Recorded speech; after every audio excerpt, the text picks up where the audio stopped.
false hope at times that the characters are going to make like the right choices and move in the right direction. But I think like that life becomes second nature to you, or for the characters it's become second nature to them, where they can't see or imagine anything else. And they're not really willing to put in the work and effort that it takes to go in a different direction. So if you think back to last season, where Lou decided that, he wanted, really going back to the first season, Lou decided that he wanted to get out of the street stuff, and wanted to get into music. But you saw that he was trying to use the same strongman tactics with Crown and with other people in the industry. So it's like you're changing industries, but and you claim that you want to get away from the violence and this and that and whatnot, but you're still using the same tactics, right?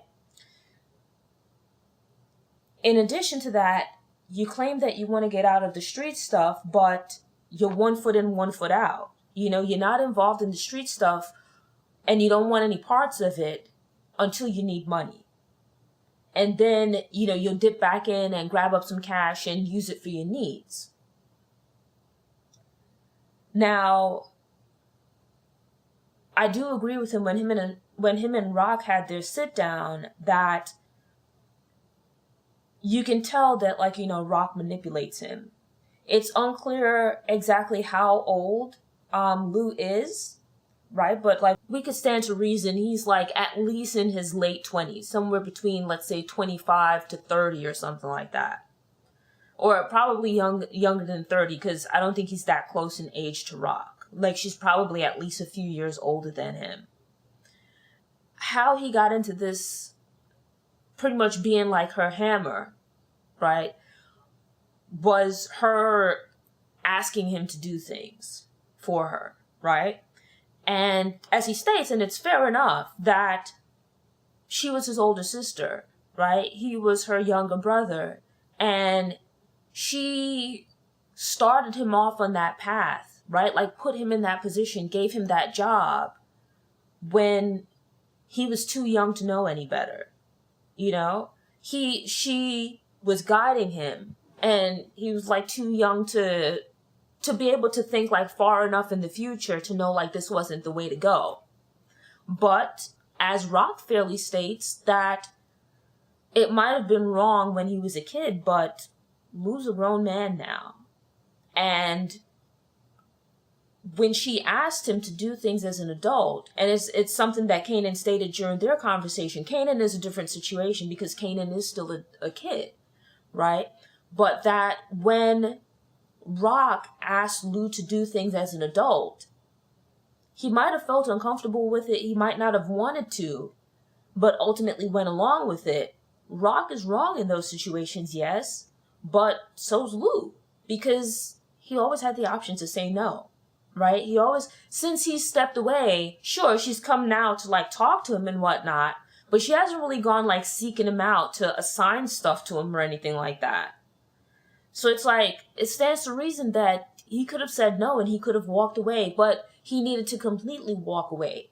But it was this thing of kind of reaping the benefits of what they were doing, but not wanting to put the work in.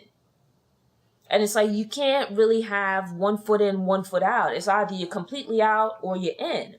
And we see that here with RAQ as well, where at the start of the season, after her dust up with the Italians and stuff like that, she decided to step away from things.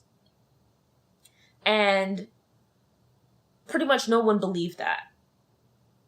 And as she states now, that she didn't really believe it herself. And it's once again this thing of this 1 foot in, 1 foot out, that you want to get away from that life. You were way too immersed in this stuff to get out of it by being in the neighborhood every day, by still hanging around the same people. Her starting up this foolish relationship with Unique and them talking about the street and this and that and whatnot. It's if you really wanted to get out of this life, that house that you bought out in the suburbs, that was a good start. But you needed to otherwise completely remove yourself from the situation. It's like, when people, like, they struggle with, like, alcohol or drug use and things like that, they have, like, triggers. Or you might have the friends that you used to hang out and drink with, or the friends that you used to hang out with and get high. You can't hang around those people because they're still doing the same things. It's going to be too difficult for you to avoid the pull of getting drawn back into all of that, right? So it's like, at least initially and possibly permanently, you would need to remove yourself from those situations, pull back from those people, and like go seek out like a new environment, go seek out new people to be around.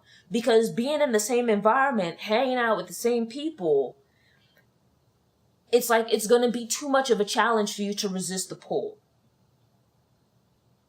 Sure, she makes like really what's a half-assed effort to get into being like a landlord and stuff like that. The first sign of difficulty, granted, you have these cops and stuff like that kind of pressuring her. But, in addition to that, she comes and there's like a leak and stuff like that.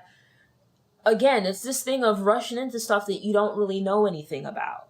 She didn't have like a bad plan in trying to invest her money somewhere else, but it's like invest in something easy that you understand, or invest in something and get someone to manage it for you. Invest in something that's more passive or at the very least, you'll have more time to learn how to do it. It's like, I'm sure, it's like she was stressing to Kanan in the earlier seasons that she grew to be this hustler, right? Like she started out in DEF CON Stash House, learning from there, right?